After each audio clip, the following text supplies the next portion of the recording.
Bom dia, meus amados irmãos, a graça e a paz do nosso bondoso, poderoso Deus, o amor do nosso Senhor e Salvador Jesus Cristo habite sempre conosco, nos fazendo prosperar espiritualmente, que é a nossa maior necessidade. Amados, hoje, quinta-feira, vamos dar continuidade ao nosso estudo semanal, estudar a nossa lição bíblica diária hoje. Nós temos as perguntas 9 e 10, da quinta-feira, e a pergunta 9 diz assim: qual a recompensa da fé de Abraão e de Sara? Só lembrando que as últimas perguntas que nós estudamos, da quarta e da terça-feira, falava da fé de Abraão e da fé de Sara, Abraão, aquele que acreditou na palavra do Senhor, na voz do Senhor, saiu sem saber para onde ia. Isso é que é, fé genuína. Sara também acreditou no Senhor, teve fé que ia ter um filho, acreditou na promessa, mesmo já sendo uma senhora de idade, sem nenhuma condições físicas, humanamente falando, para ter um filho. Ontem, por exemplo, na última pergunta, a Bíblia diz no Hebreus 11:11 que pela fé Sara recebeu a virtude, o poder espiritual de conceber, um milagre do Espírito nela, que ela recebeu a virtude para conceber e deu à luz já fora da sua idade, porque ela foi fiel. Ela acreditou e foi fiel àquele que havia prometido. Ela realmente teve fé, Então, qual é a recompensa? Qual a recompensa da fé de Abraão e Sara? O versículo 12 diz assim: Por isso também de um, e esse já amortecido, descenderam tantos em multidão, como as estrelas do céu e como a areia inumerável que está na praia do mar. Veja que linguagem linda, Quando ele fala um aqui, ele está falando de Abraão, de um só homem, De um só homem. A contagem aqui a contagem da genealogia é feita a partir do pai, do homem, do sexo masculino, Não que a Bíblia esteja excluindo a participação de Sara, não. É para efeito de contagem da descendência com base na genealogia, que é o pai, Então, quando ele fala um aqui, fala de Abraão. E, obviamente, quando ele fala de um, também no sentido mais profundo ainda, ele está falando do casal Abraão e Sara, já que quando casado, eles passam a ser tipologicamente uma só carne, Uma só carne. Então, de um só casal, por exemplo, e esse já morto, já adormecido no Senhor, tanto Abraão quanto Sara tiveram muitos descendentes, mas uma multidão. Aí ele fala aqui no livro de Hebreus, verso 12, como as estrelas do céu. Exatamente como foi a fala do Senhor ao coração de Abraão, lá no capítulo 12 de Gênesis, quando o Senhor diz assim: Abraão, olha para o céu. A gente imagina até que aquele momento era noite, né? Era de noite. Aí disse assim: Abraão, conta as estrelas do céu. Se você é capaz, conte. De tão inumerável que era, né? Que é a quantidade de estrelas que há no céu, né? E Abraão, com certeza, jamais teria condição de contar as estrelas do céu. Até porque quando a gente olha para uma estrela no céu brilhando, quando se pega um super telescópio e foca naquele brilho, você vai ver que lá distante já não é mais uma estrela. É uma constelação ou uma conglomeração de várias galáxias, né?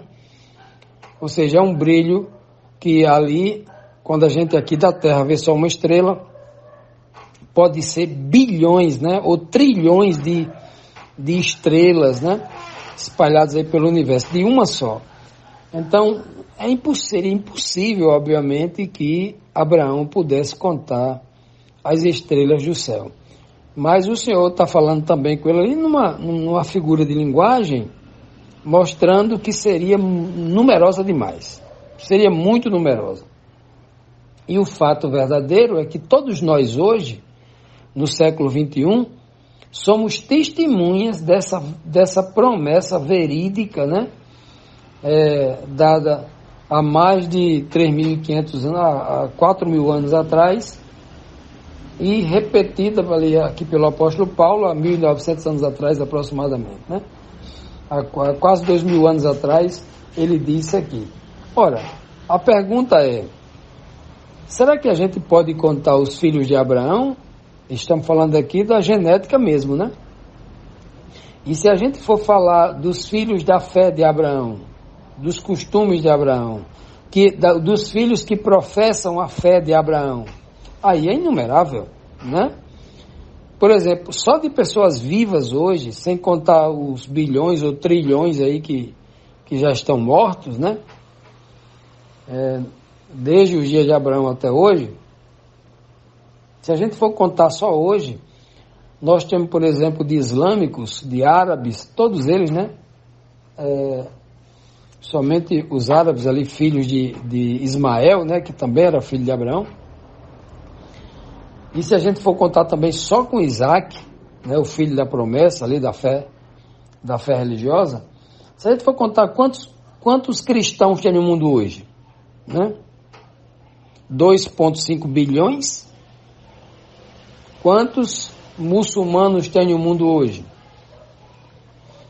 Mais de 2 bilhões? Né? Quanto?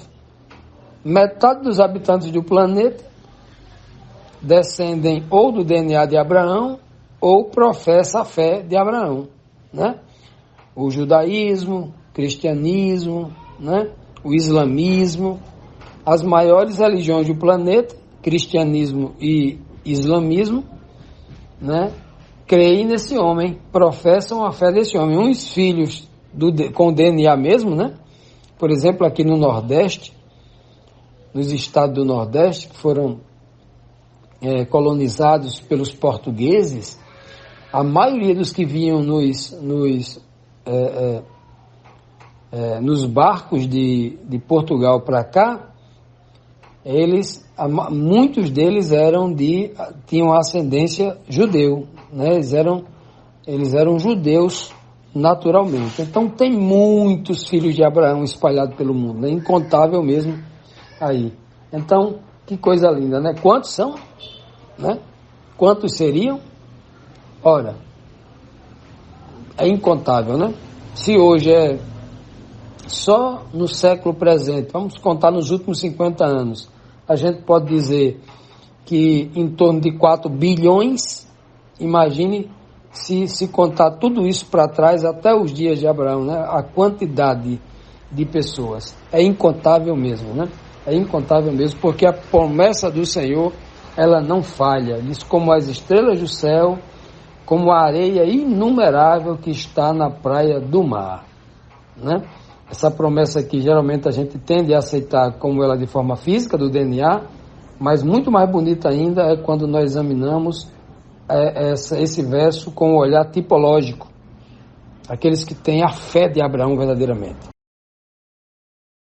Continuando, amados, vamos aqui para a 10ª pergunta, que nos traz aqui mais um importante questionamento, que diz assim: mesmo sem ver a promessa final do que a fé fez no coração desses heróis e heroínas, mesmo sem ver, né, o que a fé fez no coração deles, Hebreus 11, versículo 13 diz assim: todos estes morreram na fé, sem terem recebido as promessas, mas vendo-as de longe e crendo-as e abraçando-as, confessaram que eram estrangeiros e peregrinos na terra.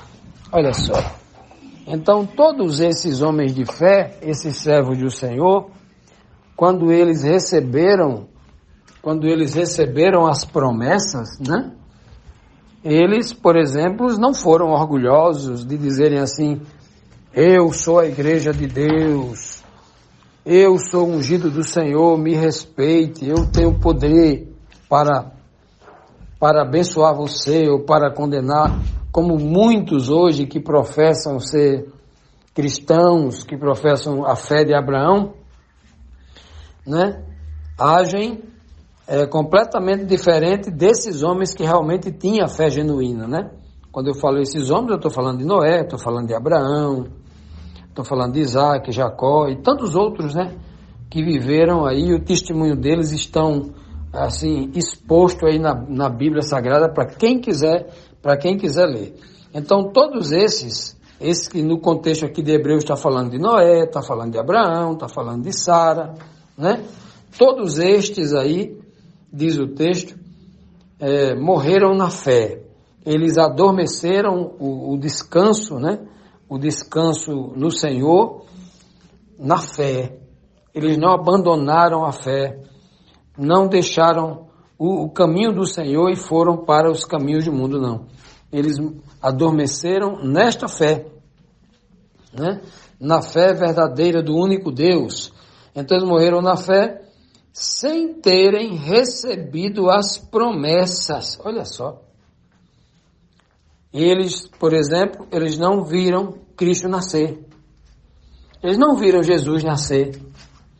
Eles não viram, né, Jesus retornar, estando vivos ainda, Cristo voltar nas nuvens do céu com poder e grande glória. Se eles nem viram Cristo nascer, imagine retornar, né? Então eles não viram aquelas promessas, mas eles adormeceram crendo nelas.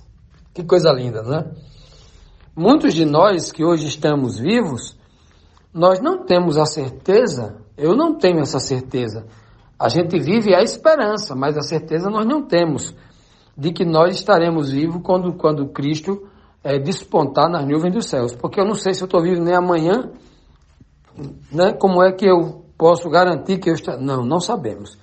Mas o que nós temos que fazer, e é o que a Bíblia estimula, é o que a verdadeira fé estimula, é que se a gente viver, tem que ser pela fé. E se a gente morrer, tem que morrer nela. Porque isso é o que importa para a salvação. Isso é o que importa para a vida eterna, né? Isso é o que importa, né? O Senhor prometeu e a promessa vai se cumprir. O Senhor prometeu um reino e mesmo que a morte alcance o santo, ele vai ressuscitar um dia, ele vai ter o reino de qualquer jeito, né? Então, a promessa se cumprirá. A promessa do Senhor, a promessa principal não foi aquela, olha, o maior prêmio para os habitantes da terra é ver com seus próprios olhos em vida, estando vivo, Cristo retornar nas nuvens dos céus. Não, essa promessa não é feita na Bíblia. Então, estar vivo por ocasião da volta de Cristo não é promessa. É um privilégio? Ora, todos os santos serão ressuscitados e verão Cristo nos céus, né? Então, isso não é o mais importante. Algumas pessoas têm, de certa forma, pregado assim que a promessa seria essa. Não é. A promessa verdadeira maior é para aqueles que estarão vivos por ocasião da volta de Cristo, que não experimentarão a morte. Não. Se experimentar a morte é um sentido de maldição, o próprio Senhor Jesus Cristo também experimentou a morte, e nem por isso a Bíblia aponta Cristo como aquele que não recebeu as promessas de Deus. As promessas de Deus sobre Cristo todas foram cumpridas. Inclusive a Bíblia diz em Atos 2,33, quando Cristo subiu ao céu, sentou à direita de Deus, o Pai lhe deu o Espírito que lhe havia prometido, o Espírito da promessa, diz lá o texto, né?